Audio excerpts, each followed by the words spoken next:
സ്നേഹത്തിന്റെയും സമാധാനത്തിന്റെയും വിത്തുകൾ പാകി ഭൂമിയെ സ്വർഗമാക്കാൻ വീണ്ടും ഒരു ക്രിസ്തുമസ് കൂടി വന്നെത്തിയിരിക്കുന്നു.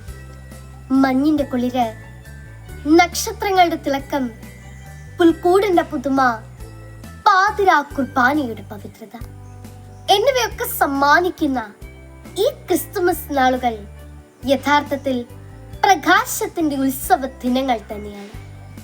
അതെ, ഓർമ്മകൾക്ക് സുഗന്ധവും കാഴ്ചകൾക്ക് തിളക്കവും ഹൃദയങ്ങൾക്ക് ശാന്തിയും സമാധാനവും സന്തോഷവും പ്രദാനം ചെയ്യുന്ന ഈ ക്രിസ്തുമസ് നാളുകൾ യഥാർത്ഥത്തിൽ ലോകത്തിന് മുഴുവൻ പ്രകാശം ചൊരിയാൻ വന്ന രക്ഷകന്റെ ജന്മദിനം തന്നെയാണ്. പാപക്കറകളാലും അന്ധകാരത്തിന്റെ ആധിപത്യത്തിലുമായിരുന്ന ലോകത്തിനു മുൻപിലേക്ക് എളിമയുടെ, ദാരിദ്ര്യത്തിന്റെ, ലാളിത്യത്തിന്റെ മാതൃക സമ്മാനിച്ചുകൊണ്ട് കാലിത്തൊഴുത്തിൽ ഉണ്ണി യേശു പിറന്നിരിക്കുന്നു. വിശുദ്ധ ഗ്രന്ഥത്തിൽ പറഞ്ഞു വെക്കുന്നു, അന്ധകാരത്തിൽ സ്ഥിതി ചെയ്തിരുന്ന ജനങ്ങൾ വലിയ പ്രകാശം കണ്ടു. മരണത്തിന്റെ മേഖലയിലും നിഴലിലും സ്ഥിതി ചെയ്തിരുന്നവർക്കായി ഒരു ദീപ്തി ഉദയം ചെയ്തിരുന്നു എന്ന്.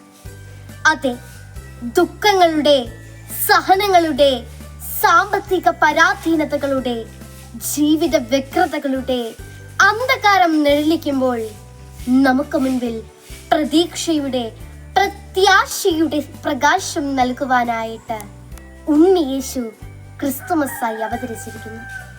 ക്രിസ്തുമസ് എന്നത് ആഘോഷത്തിനപ്പുറം സ്നേഹത്തിന്റെയും ത്യാഗത്തിന്റെയും പങ്കുവെക്കലിന്റെയും ഒത്തുചേരലാണ്. ഇതിലൂടെ നാം മറ്റുള്ളവരിലേക്ക് നൽകുന്ന സ്നേഹത്തിന്റെ സംസ്കാരം അവരിൽ നിറയ്ക്കുന്നത് ലോകത്തിന്റെ പ്രകാശമായ ക്രിസ്തുവിന്റെ സ്നേഹം തന്നെയാണ്.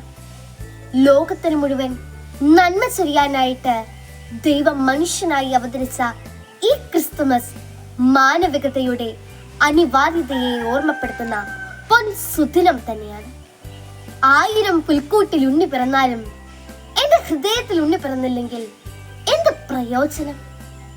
അതെ, ഈ ക്രിസ്തുമസ് പ്രകാശത്തിന്റെ നവം ചൈതന്യം വിരിയിക്കുന്നതാകട്ടെ എന്ന് ആശംസിച്ചുകൊണ്ട് നിർത്തുന്നു.